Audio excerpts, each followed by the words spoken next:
వేసవిలో పిల్లలను రక్షించడం చాలా ముఖ్యంగా వారు పరీక్షల తర్వాత ఇంట్లో ఉండటం వల్ల బయటికి ఆడుకోవాలని కోరుకుంటూ ఉంటారు. వారి ఆహారం నిద్రను కూడా నిర్లక్ష్యం చేస్తారు. కానీ ఈ సీజన్ లో మీరు నిర్లక్ష్యంగా ఉంటే పిల్లలు డీహైడ్రేషన్ కు గురవుతారు. అలాగే ఈ సీజన్ లో పిల్లలను సరిగ్గా చూసుకోకపోతే వారికి చర్మ సమస్యలు సహా అనేక వ్యాధులు వచ్చే అవకాశం ఎక్కువగా ఉంటుంది. కాబట్టి ఈ వేసవిలో మీరు మీ పిల్లలను జాగ్రత్తగా చూసుకోవాలి. పిల్లల ఆహారం పట్ల ప్రత్యేక శ్రద్ధ చూపడం చాలా మంచిది. వేసవిలో పిల్లలు ఇంట్లో ఉండడానికి బదులు బయటకు వెళ్లి ఆడుకోవాలని కోరుకుంటారు. కానీ మధ్యాహ్న సమయంలో పిల్లలను ఎప్పుడూ బయటకు వెళ్ళనివ్వకండి.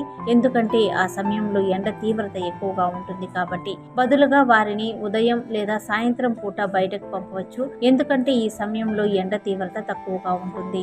అలాగే వేసవిలో పిల్లల చర్మం పొరిబారడం, దురద, మంట వంటి అనేక రకాల సమస్యలతో బాధపడుతూ ఉండవచ్చు. డీహైడ్రేషన్ కూడా వస్తుంది. కడుపు నొప్పి, తలనొప్పి, వికారం, మూత్ర విసర్జనలో ఇబ్బంది వంటివి నిర్జలీకరణకు సంకేతాలు. కాబట్టి ఈ సమస్యలను నివారించడానికి పిల్లలకు ప్రతిరోజు 2 లీటర్ల నీరు తాగించండి. అలాగే ఉదయం 1 గ్లాసు కొబ్బరి నీళ్లు ఇవ్వడం మర్చిపోవద్దు. ఇందులో పొటాషియం ఉన్నందున ఇది మీ పిల్లలను ఎండ తీవ్రత నుంచి రక్షించడంలో సహాయపడుతుంది.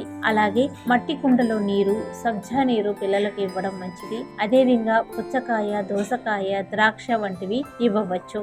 అలాగే వేసవి కాలంలో వండిన ఆహారాలు త్వరగా చెడిపోతాయి. కాబట్టి ఫ్రిడ్జ్ లో ఆహారం పెట్టడం చేస్తూ ఉంటారు చాలా మంది. కానీ ఫ్రిడ్జ్ లో ఉంచిన ఆహారాన్ని పిల్లలకు ఎప్పుడు ఇవ్వకూడదు. ఫలితంగా పిల్లల్లో వాంతులు, తల తిరగడం, విరేచనాలు వంటి సమస్యలు తప్పవు. అదేవిధంగా వేసవిలో ఫ్రిడ్జ్ నీరును పిల్లలకు ఇవ్వకుండా మానుకోండి. వేసవిలో వేడిగా ఉన్నప్పుడు పిల్లలు కాటన్ దుస్తులు ధరించడం ఉత్తమం. ఎందుకంటే ఇది ఇతర బట్టల కంటే చెమటను ఎక్కువగా గ్రహిస్తుంది. అలాగే పిల్లలకు లేత రంగు దుస్తులను మాత్రమే ధరించేలా చేయాలి. వేడి వాతావరణంలో మీ పిల్లలను బయటికి తీసుకెళ్లినప్పుడు కూలింగ్ గ్లాసెస్ ధరించడం మర్చిపోకూడదు. వేసవిలో పిల్లలకు మసాలాలు, మిరపకాయలు, స్వీట్లు వంటి ఆహారాలను ఇవ్వకూడదు. ఎందుకంటే ఇవి శరీర వేడిని పెంచుతాయి. అదే విధంగా పిజ్జా, బర్గర్లు మొదలైన జంక్ ఫుడ్ ను కూడా ఇవ్వకూడదు. ఎందుకంటే ఇవి దాహాన్ని పెంచేస్తాయి. బదులుగా ఇంట్లో తయారు చేసిన ఆహారాన్ని మాత్రమే వారికి ఇవ్వడం చేయాలి. ఇకపోతే 1 కప్పు మజ్జిగలో 1 చెంచా జీలకర్ర పొడి, నిమ్మరసం, చిటికెడు ఉప్పు కలిపి ప్రతిరోజు భోజనం తర్వాత పిల్లలకు ఇస్తే